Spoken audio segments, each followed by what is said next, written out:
Alright, quick video. We just did an hour drive. I don't have much to get home, so this won't be long. And I apologize, I got my bike on the roof. Might be noisy. It's, what is it? August 11th, 2023. It's a Friday. I know this because I went to Legion of Skanks' first ever road tour last night in New Hampshire. Had a blast. I was just reflecting a little bit on the ride home, listening to some other podcasts, some philosophy stuff, where callers call in and just talk about life and questions and childhood traumas and stuff. And I'm not going to overshare, but I will say, contrary to popular belief and the people that I grew up with, I hid a lot of the trauma that was and abuse that was going on in my family. Or at least I didn't talk about it. If you were observant, I wasn't hiding anything. I was acting out and trying to survive from all the trauma. This is a video for people that are doing therapy or that are getting put on medication or just can't figure out life or feel sad, or feel depressed, feel anxious real quick. And I'm making short. Excuse me. If I have donut in my beard, enjoy the funny sight. So, I'm not against therapy per se. Although it's very difficult to find a good therapist, and I don't think most people are going to a good therapist. And the current incentives are inverted, where most therapists aren't going to be good. And they've been trained in a system that was paid for by pharmaceutical companies. And the studies that they're building, they basically built the house on sand foundations, because the studies they're quoting are also incorrect. And so when you come to them, because they look at it as if God is dead and that they're the chosen ones, they're the fixers of the broken.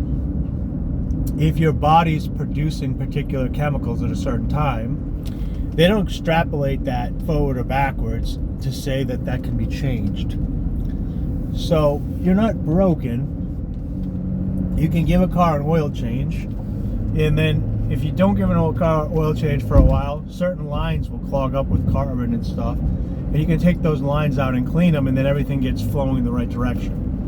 So if you're stressed and you're making a lot of cortisol, between diet, exercise, environment, and neural pathways, you may be stuck in these patterns, and they could get you out of them. But once they interject a foreign chemical into your body, now your brain reacts to that chemical.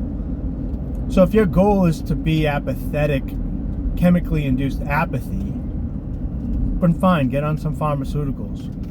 But rather than breaking your leg and then putting bolts in it for life that create pain, and then you have to be on painkillers for life, you could prevent the damage in the first place. And if you haven't, you could try to recorrect it naturally.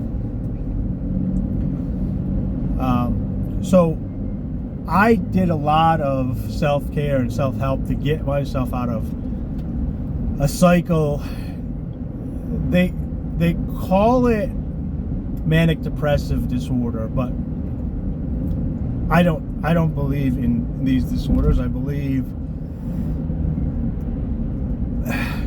they're trying to label these experiences as if they're disease diagnostics, where they're situational and can be escaped, in my mind. With the exception of certain ones, like maybe schizophrenia, where if you were to scan somebody's brain, there'd be chemical release. But I had borderline schizophrenia from high amounts of depression, anxiety, and high amounts of cannabis use. So I was able to get back out into the light without medications, without doctors, without surgeries, through diet, exercise, and self-help. And one of the books that I read was called Six Pillars of Self-Esteem by Nathaniel Branden. They also have some worksheets for free online that you can do with it. But just really brief, and I'll do longer videos on this in the future, but very briefly, manic depressive disorder, what they call. If you look at depression as dwelling in the past, like if you had a lot of bad stuff happen to you in the past, and so when you're getting triggered by that in the present, it pulls you back in the past, and sometimes you don't even realize that you keep going there because you haven't like solved that problem through either forgiveness, not forgetfulness, but forgiveness. And forgiveness is, it's for yourself. You forgive that other person that they may have made, that they're making bad decisions because they're either, low IQ, damaged, traumatized themselves. It's not that they were right, and it's not that you forgive them for them. And you don't even have to tell them when the forgiveness happens. You can keep it private. You have to forgive them and then not forget to go through the next part, because if you put it into a situation where you're waiting for them to apologize, evil's not going to apologize. Trauma, low IQ people, they're not going to understand that stuff. So you got to take it in, you got to control and manage the things you can control. But if you think of depression as looking into the past and dwelling on that, and then recognize that that past no longer exists, so you can't fix your childhood. You can only look back, learn from it, and then live in the moment here. So when you're going back through those pathways and you're releasing those same emotional chemical connections as your childhood over and over again, you're technically creating your own depression. And so if you're running on the same path every day, you have to slowly start running a different path until it opens up, and then the trees have to grow back over the old path. Anxiety is when you're dwelling on the future all the time, and a lot of times creating these if and what if and buts, like for the future, and you haven't even experienced that yet. You're in the present and you're anticipating all the negative that could happen. And sometimes people make themselves overly excited by anticipating all the good. Like, oh, what if I do this and become a millionaire and I'm successful? How am I going to handle that? And will I need an attorney? It's like, so that will create a lot of anxiety for you when you're living in the future. So this is not to say that you don't want to look to the past to learn lessons, or to plan for the future and have some sort of vision for yourself. It's dwelling on this time traveling in your mind, and what you're really doing is you're kicking up the chemicals that are associated with those actions, either excitement, which is causing the manic or the anxiety, or the cortisol, which may be causing the stress and the depression, back and forth. And often what I would do is I would get depressed because I felt like everybody knew something that I didn't, and that was making me paranoid. Like they had it all figured out, and I was like, what is going on? And yes, I was probably dealing with more traumas than some people, but a lot of people are just not recognizing that. So knowing's half the battle. So once you recognize that you feel like other people know something you don't, it may just be because you're trying to take the first step to self-repair, where others are just embracing their traumas and moving forward, and they're not recognizing this. And so then I would dwell on depression for so long that I feel like I fell behind. So then I was like, oh, I got to do all this stuff. So then I would get anxious about this whole laundry list of stuff that I created by procrastinating via depression. And it was this vicious cycle of depression, worry, procrastinate. Oops, I procrastinated too long. Let's make up for the week of depression and the week of work that I have to do now and double it. So now I'm manic for a week or whatever and have anxiety, and all I'm doing is looking to the future and back and forth. And I don't necessarily think it's a bad thing. I still use that manic power. I go back and forth to that when I'm working on new projects and stuff and hyper focus.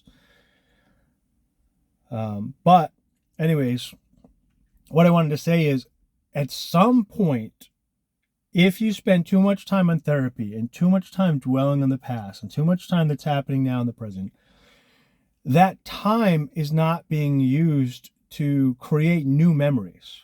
So for me, I was looking at my whole life, at the time it was like 30 years. And I was adding up all the good moments and bad moments and coming up with more bad moments. So I was like, okay, well, I got to get over all these bad moments. So then I'm spending like 5 years trying to get over all these bad moments, and that's all I'm doing.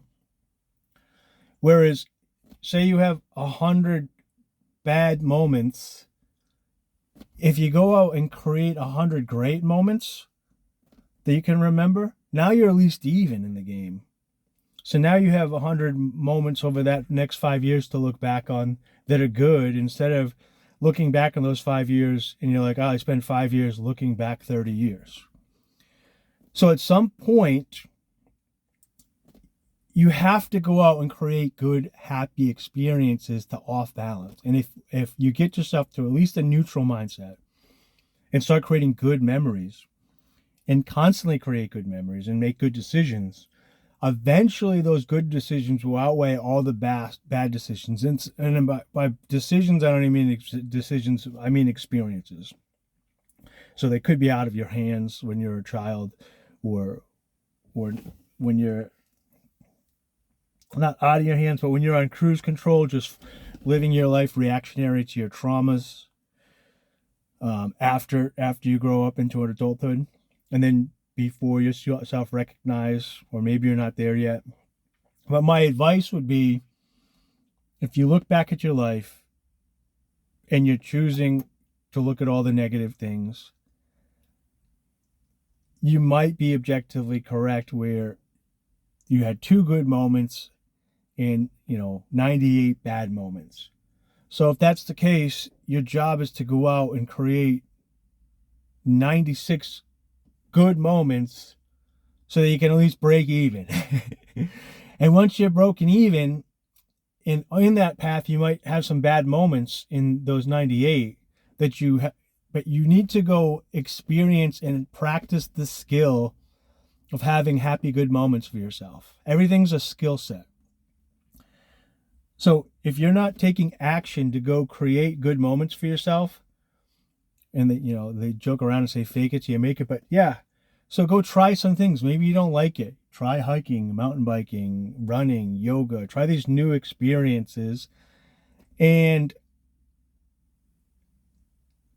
when you get the anxious feeling, realize that anxious feeling could be you are so comfortable with negativity that when you're on the brink of happiness, it's a new experience for you. You've never been to happiness before, so you get anxious. And instead of seeing your anxiety and your anxiousness, which are normally, when you get those same chemicals, you associate it negatively, see if you can get through it and associate it as excitement. So like yesterday, when I was driving to this comedy festival, from when I woke up in the morning and I packed and I went out and played poker and stuff in the morning, I felt anxious in the pit of my stomach, and it felt like stage fright, or it just felt negative. It felt like stage fright. It felt nervousness or whatever. It felt negative. And I associate that feeling in my past where like I had to, that anxiousness when I had to go home and there was going to be trouble or this, that, and the other thing. But it's the same chemical release that I'm getting for excitement and anticipation of the show and figuring things out. And when I got there, it all went away. The fans were great. You say hi to everybody, strangers giving each other a nod. Like everybody's there for the same reason. Everybody's very open. It's great. It was a great experience. But it's stoicism in a way, and men are usually better at this than women. Understanding those emotions are chemical reactions that you don't have to react to. You should recognize and then mentally associate. So now I have another good experience to put on my list, but not only that, the chemical balance of an anticipation that reacted with me as a negative, I experience good on the other side. So now there's a little part of my brain that associates that feeling now with excitement and good. So again, I'm not saying that therapy overall is bad, although I do think a majority of therapists are bad. And I definitely think pharmaceuticals are bad. I like, not like penicillin and stuff, but all this bullshit designer stuff that's meant to make you feel like nothing. They're like, oh, you're not good with the emotions. Like, we have the technology to make you feel nothing. And that's all well and good. I mean, I guess if that's what you want, you can feel that way. But we're just, this is the God is dead aspect where the chemicals that you feel are there for a reason. They're a beacon, they're lights, they're GPS of where you've been and where you're going. And if you recognize them, they make life much more interesting. So yesterday I had a wide variety of chemical reactions and emotions, from waking up calm, packing, feeling anxious, going to play poker. I mean, poker is all highs and lows. Leaving, checking into a hotel I've never been to, going down and walking around the boardwalk, seeing tons of people, going into a show, experience all the ups and downs of the excitements of the show. Leaving, it's pouring rain. Now you have another experience. It's in the rain, and you're like running, and you're in your car, and then you get back to the hotel. All these things. But I guess in conclusion, because this is getting much longer than I thought, 18 minutes. Do the self-repair, but at some point, if you've had a bunch of negative experiences in your past that you're dwelling at, today's present is tomorrow's past. So you have to go make more good experiences to add up so they balance out. So when you look back, your whole life is not looking back at, I've been in therapy for 5 years, talking about the stuff for 20 years before that or 10 years before that was negative. So you did 10 years of a negative life and 5 years of talking about it, and now you're 15 years looking back at it. Your whole life, it revolves around that negativity. That's what you're focusing on, and you've got to go out there and create, make, and enjoy positivity and add those up. And eventually, when you add so many of them up, say you had 100 negative experiences and you went out and you create 1,000 positive experiences, now only a tenth of your life seems negative to you, and that's a pretty good ratio. If you get to 60-40, if you get to 80-20, think about the ratios and how you have the ability to improve, make your life feel better emotionally, physically, and then objectively. And for those that have hyper focus on negativity or short-term memory or whatever, then I would suggest journaling some point. It could be video journals, talking to your phone like this, handwritten, computer, just a quick note. It could be a quick note every day. Like, you don't have to write pages and pages and pages. It could just be, like I tweeted something out today, and it was just like I had a great time at the show. It was raw, it was wacky, it was gross at times, and it was hilarious. And that's it. So you could just put, went to Legion of Skanks. I went to the first ever Legion of Skanks road tour in New Hampshire on, August 10th, 2023. It was raw, wacky, gross, and hilarious. Positive experience, or whatever you want. That's it, just one sentence. And then tomorrow, same thing, same thing, same thing. And so then you can look back and be like, holy crap, look how many experiences I've had. And then if you have a bad experience today, you can write that down too. But I would suggest not spending all your time living in the victim place, looking back about the stuff you can't control, and figure out what you can control and start creating some positive experiences. So